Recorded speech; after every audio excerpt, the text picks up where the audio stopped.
Wait, hold on, let me try that impression. Mrgrgr! Nope, cannot do it as well as Edea.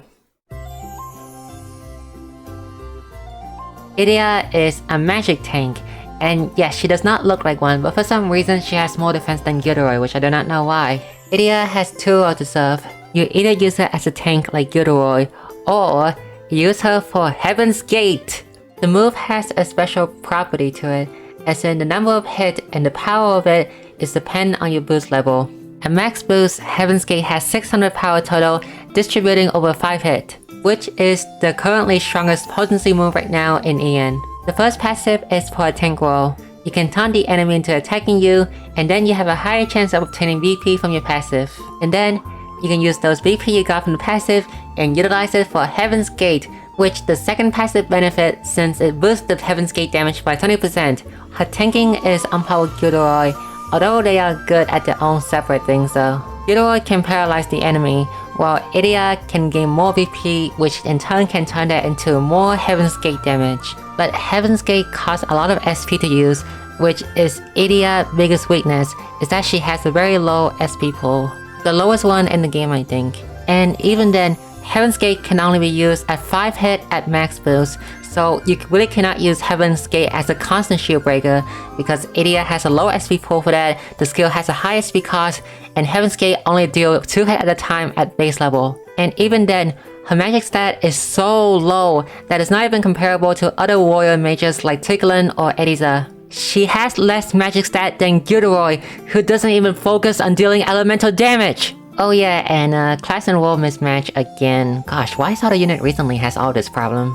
Even though Edea has a 600 potency move, it does not matter because she has a base magic stat that is low, and her weapon does not give a higher base magic stat, so even though she has a higher potency move than Odette, it's not as dealing damage as good as Odette.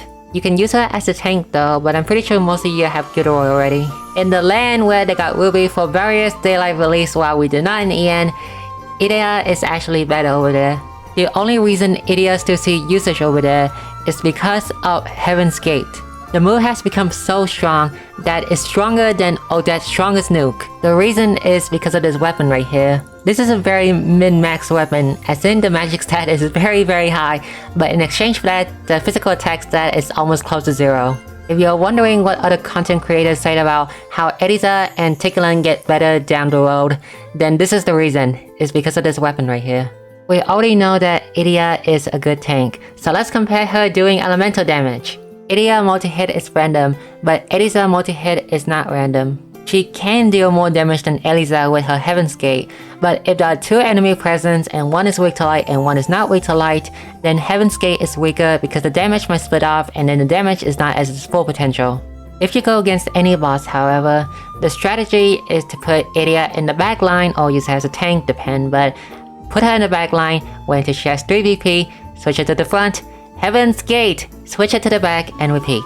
It's up to you whether you want to use Heaven's Gate for dealing damage or using it for shield breaking. If you pull for Edea, then she is currently a weak unit right now, but she will get way better down the line, so invest now and you will get return in the future. My bad, that was a bit misleading. Edea will get better later on, but that does not mean she will become top tier unit like Odette, okay? She is good, but she is not anywhere good enough to guarantee a must pull, but you can pull for her because she's adorable.